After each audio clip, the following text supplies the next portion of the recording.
নমস্কার বন্ধুরা, আজকে শুক্লা রান্নাঘরে সবাইকে স্বাগত। আর একটা নতুন রেসিপি নিয়ে চলে এসেছি। আজকের রেসিপি হলো হাতে মাখা মুসুরির ডালের বাটি চচ্চড়ি। এই ডালটা বানানোটাও খুবই সোজা এবং জলখাবার থেকে রাত পর্যন্ত এই ডালটা সবের সাথেই ভালো লাগে। রুটি, মুড়ি, ভাত যদি না মন চায় বানাতে, আপনারা এইভাবে বানিয়ে ডালটা একবার বানিয়ে সারাদিন খেতে পাবেন। সবসময় তো খাবার করতে ভালো লাগে না এই গরমের মধ্যে, তবে এইভাবে ডালটা বানালে আপনাদেরকে সকাল থেকে সন্ধ্যে পর্যন্ত আর দেখতে হবে না, সারাদিনের জন্য হয়ে যাবে। আমি কিভাবে বানাচ্ছি প্রথম থেকে শেষ পর্যন্ত পুরো ভিডিওটা দেখতে থাকুন, আশা করি ভালো লাগবে।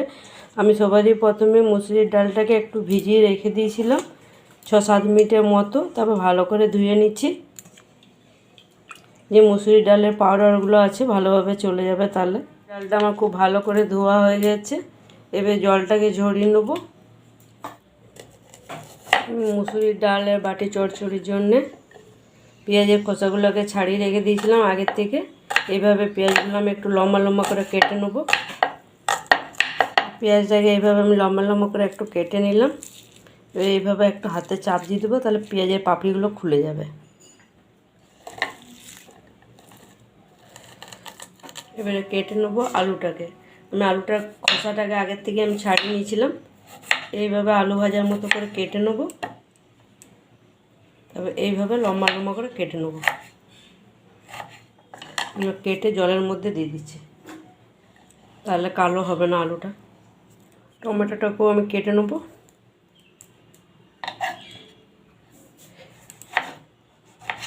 এবার যে জায়গাটা করে আমি ডালটা করব, সেই জায়গাটার মধ্যে ধুয়ে রাখা ডালটা নিয়ে নিচ্ছি। এবার দিয়ে দিচ্ছি পেঁয়াজ কুচনো। পেঁয়াজের পরিমাণটা আমি একটু বেশি দিয়েছি, পেঁয়াজের পরিমাণটা দিলে বেশি ভালো লাগে খেতে।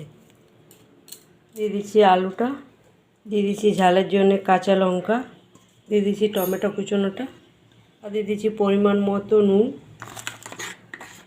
দিয়ে দিচ্ছি হলুদ গুঁড়ো, দিয়ে দিচ্ছি জিরে গুঁড়ো, আর দিয়ে দিচ্ছি একটু কালারের জন্য আমি কাশ্মীরি লঙ্কা।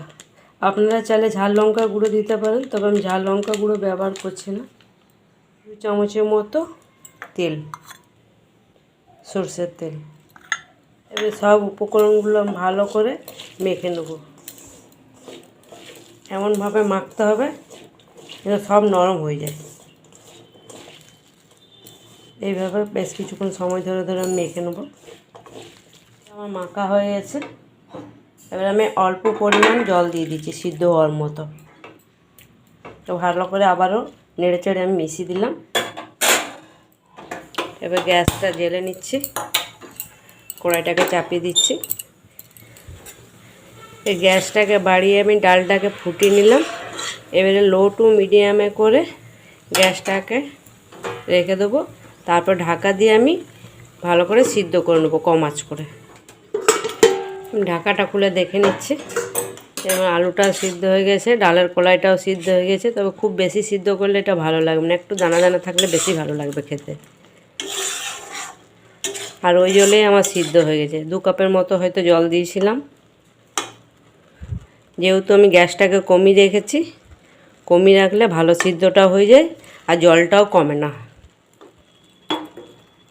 আর মাঝে 2-4 বার আমি নেড়ে দিয়েছিলাম ঢাকা খুলে খুলে। এবার ডালের মধ্যে একটা আমি তড়কা দেবো।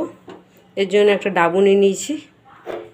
ডাবুটাকে গ্যাসের ওপর দিয়ে দিয়েছি গরম হওয়ার জন্যে। ডাবুটা আমার খুব ভালোভাবে গরম হয়ে গেছে। ডাবুর মধ্যে দিয়ে দিচ্ছি তেল বেশ কিছুটা, আর দিয়ে দিচ্ছি একটা শুকনো লঙ্কা, আর দিয়ে দিচ্ছি বেশ কিছুটা রসুন কুচনো। এবার রসুনটাকে একটু আমি লাল লাল করে ভেজে নেব। আমার রসুন লঙ্কাটা ভাজা হয়ে গেছে। এবার দিয়ে দিচ্ছি এটা ডালের মধ্যে। এবার ভালো করে আমি মিশিয়ে দিচ্ছি। সবাই শেষে দিয়ে দিচ্ছি একটু ভাজা মশলা। ভাজা মশলা দিলে ডালের স্বাদটা খুব সুন্দর লাগে। আবার আমি ভালো করে মিশিয়ে দিচ্ছি ভাজা মশলাটা। ভর্তার মতন এটা হয়েছে।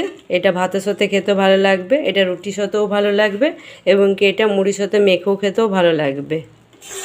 হাতে মাখা মুসুরির ডালের রেসিপিটা আপনাদের আজকে কেমন লাগলো অবশ্যই জানাবেন। যদি ভালো লাগে লাইক, শেয়ার, সাবস্ক্রাইব করবেন, পাশে থেকে সাপোর্ট করবেন। ধন্যবাদ।